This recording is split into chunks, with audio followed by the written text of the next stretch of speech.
Confession లో ఏం చెప్పి మాడుగుల ఎమ్మెల్యే బండారు సత్యనారాయణమూర్తి మాట్లాడుతూ గంజాయి డ్రగ్స్ సేవించే వారిపై ఏ పార్టీ అయినా తగు చర్యలు తీసుకుంటామని చెప్పారు.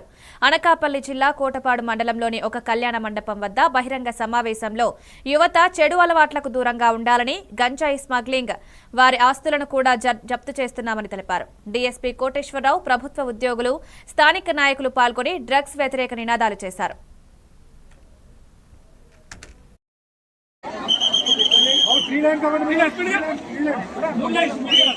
వాళ్ళ పేర్లు తెలుసు, ఊరు తెలుసు. నాకు దయచేసి క్షమించకండి. వారు ఏ పార్టీ అయినా సరే మీకు తెలిసి కనుక మరొకసారి వార్నింగ్ ఇవ్వండి, మరొకసారి కౌన్సిలింగ్ చేయండి. ఆ దుర్మార్గ వ్యాపారాన్ని అరికట్టే కార్యక్రమం మనం మాడుగులో తీసుకుందాం. ఈ సభ ద్వారా మా ఎస్పీ గారిని, ముఖ్యంగా మా మాడుగులో ఉన్న సిఏ గారిని, 4 ఎస్ఐ 5 ఎస్ఐని అభినందిస్తున్నాను. నేను ఎమ్మెల్యే అయిన తర్వాత చాలా స్ట్రిక్ట్ గా ఎక్కడ కాంప్రమైజ్ కాకుండా వందనక్కర్లేదు. అందరి దగ్గర సెల్ ఫోన్లు ఉన్నాయి.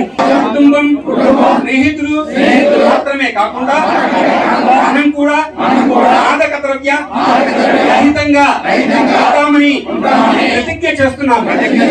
ఎందుకంటే మార్పు మనతోనే ప్రారంభం కావాలి.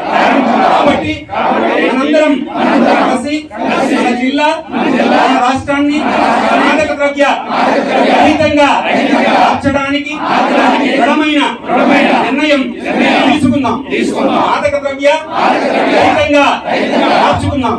మా దేశాన్ని మాదక ద్రవ్యాల రహితంగా మార్చడానికి శక్తి మేరకు